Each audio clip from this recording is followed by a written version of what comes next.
Mayor Brandon Johnson tries to change his luck in Springfield, making the trek down I-55 for FaceTime with state lawmakers, what we know. And a political veteran is joining the list of people who want to replace Mayor Johnson. Let's get to the point. From Chicago's very own, with WGN political editor Tamon Bradley, this is The Point. Good evening. It's another big week in Springfield. Both the House and Senate are in session, while lawmakers start hammering out the final details of the state budget due at the end of the month. Groups that rely on those dollars are busy lobbying for a bigger piece of the pie. That includes Mayor Brandon Johnson, who is set to meet with lawmakers tonight and tomorrow morning. On the mayor's wish list, reversing cuts to the amount of state income tax given to local governments. Johnson is also pushing for a new digital advertising tax, and he wants lawmakers to expand Chicago's home rule authority so the city can pass new taxes in the future. For nearly 3 years, Mayor Johnson's pitch for progressive revenue at the State House has failed to win support. If we're asking anyone to tighten the belt, we should look at whose belt is exploding, and that's the ultra-rich. As their bellies get fat and our people are starving, this is not the time to balance the budget off the backs of working people. Mayor Johnson said he'll also talk to state lawmakers about the mega projects bill. The mayor continues to argue the Bears should stay at Soldier Field, but the team has made it very clear they don't want to be in Chicago, telling the NFL last week the only two options for a new stadium are Arlington Heights and Hammond, Indiana. Alderman William Hall represents Chicago's 6th Ward in the city's South Side. He's also chair of the council's Revenue Subcommittee. Welcome to The Point. Well, thank you so much for having me. It's good to have you. Yes, absolutely. Yes. So Mayor Johnson is headed to Springfield tonight. He's going to lobby for city priorities. What do you know? What's his message? Well, his message is clear. Give us our fair share, along with other mayors in the entire state that are dealing with the pinch that's coming from Springfield. Again, we're not a broke city. We're leading the state in revenue. And you have other cities, Hazel Crest, those that are surrounding Chicago that need more of a share. We're not looking at taxation just for the common person. We're looking at taxation, again, from those who have more than enough. Corporations that continue to fly under the radar, make money, get up and leave and go to Florida, as we see as a new trend. Let me do a pivot here, because I just wanted to ask you about the Walgreens leaving Chatham. Now, they say that they can't keep people safe there, and that people steal from the store. What's the plan to replace Walgreens? Can you get another store in there? Number one, we need Walgreens to tell the truth. On 12th and State Street, 12th to State and Wabash, one of the epicenters for mental crisis, along with violence. They redesigned their store over 5 years ago. It's still there. So the notion that crime is out of control, I don't condone crime. I don't think it's right. But give us what you gave the other side of the city, which is a modernized pharmacy-only facility. We're looking at every partner and hope that CVS takes a hard look at us, because they're looking at expanding in Chicago, 5 stores to be exact. Hopefully it can be the 6th in the 6th Ward.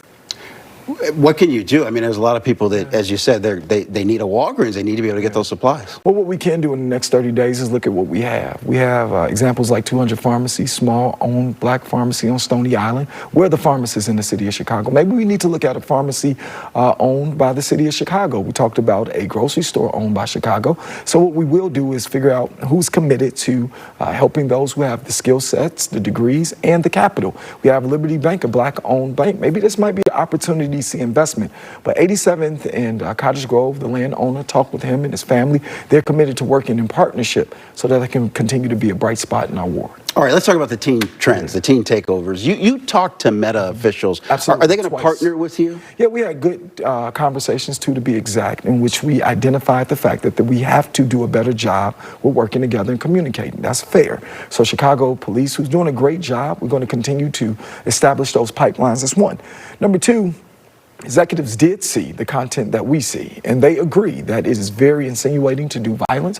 And so what we're asking them to do is do their job. The message has been the same. The legislature supports it, that if you don't adhere to what you say is safe and unsafe, then we have a right as a city to get compensation for every worker that had to work overtime to simply prevent what you did not step up to do. We're not challenging constitutionality. We're not trying to invade on privacy. We're just saying we see something no different than a parent or concerned citizen in Chicago do something with what we see. What's in the current draft of the ordinance, and can you pass it this month at Absolutely. council? So what we can put on the floor, which we're looking forward to do, is number one, again, outlining the fact that the social media companies will be responsible if they don't adhere to their safety guidelines in partnership with Chicago Police Department. Secondly, we're looking at adding to that an open forum response model, of which the same way you would see responses on the board at 311 emergency, the public should see it. We filed this, we sent this rather to Meta. This is what they said in response. And then thirdly, we are looking at a fine structure, FIN, to say pay us for what you failed to adhere to according to your guidelines. It's not about necessarily the privacy or First Amendment rights. It's about saying that we reached out to you on multiple occasions with channels that you agreed to, because that's where it was an issue.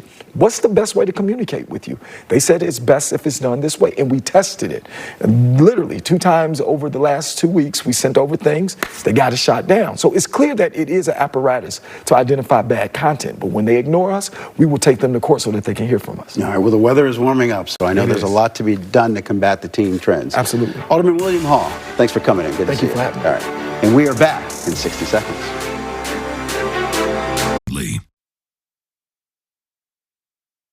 Add another name to the growing list of Chicago mayoral hopefuls. George Cardenas currently serves as commissioner of the Cook County Board of Review. Before that, he was a Chicago alderman. Now, he's formed an exploratory committee in the race for mayor. Welcome to The Point. Thanks, Tom. I'm happy to be here. So you're really thinking about potentially running for Chicago mayor. When do you need to make up your mind? Well, I think we're having conversations with people that are obviously informed, that are subject matter experts in the different areas where we think the city it's lacking. And once we analyze the details, we then are going to announce or not whether it makes sense, and the viability of a race makes sense for me.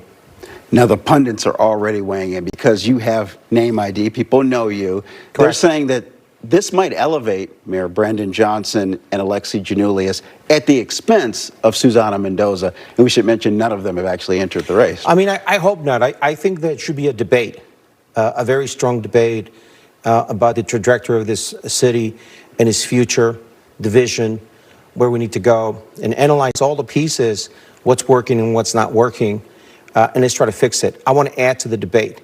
I'm not here just as someone who can get votes. I'm someone who's been here, who's got a vested interest in the future of this city. I have daughters here. I grew up here. I went to school here. I'm a military veteran, but I came back here. This is my city. I'm a Chicagoan, first and foremost. That's what people should know about me. And I care about its future. And that's why I'm doing this. This is why the exercise to me is very important and has to be, at the level that is merited. A robust debate is necessary on the spending, on the crime, on the systems. They're not working as they should be. I think it's important for us to get to the numbers and see what's going to happen in the near future. My goodness, you sound like a candidate. I mean, you're speaking directly to the issues. I keep hearing that wealthy donors are looking for a candidate to back. Might you be that person? Well, again, I hope that people take a hard look of what this is all about, and put the names aside and get to the heart of the matter. Who has the experience? Who has the know-how? Who can be in a detailed manner explain all the pieces, how they interconnect, so that we can have really a true dialogue of what we think can be fixed and what things can be replaced, and what the management should look like for the next mayor of the city, because people are very important. We need people that are professional, that know how to manage, that are enmeshed, and they care about what needs to happen. They care about the changes. They care about the implementation of everything that's going to come. That's what I'm about.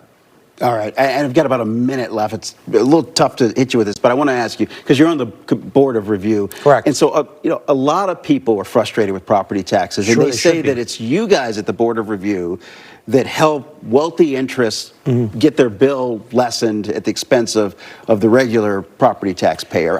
Is that fair? How do you respond? It's really not fair. I mean, it's a fallacy. Assessments It starts at the assessment process with the assessor. The assessments come down to the board review to be reviewed, to be analyzed, to see if it makes sense that that assessment is what it should be.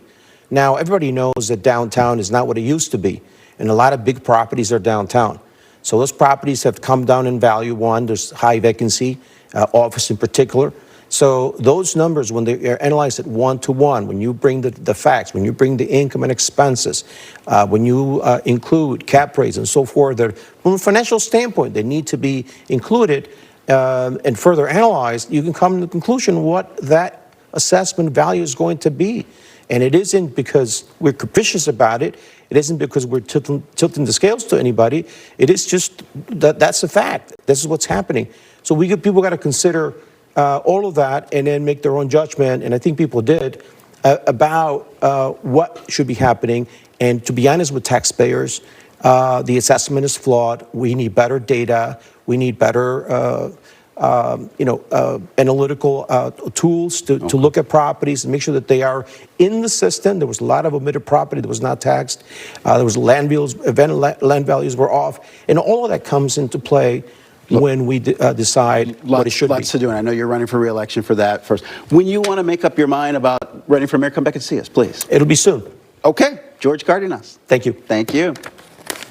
And before we go, a tip of the hat tonight to voters in Indiana. It's primary day in the Hoosier State. Polls close at the top of the hour in the state's first congressional district, covering northwest Indiana. Incumbent Frank Mervin is facing a challenge from former Gary Parks director Lavetta Sparks Wade. Whoever wins will face a stiff Republican challenge in the district that President Trump hopes to flip red. And that's The Point. I'm Tamon Bradley. We'll see you tomorrow. Good night.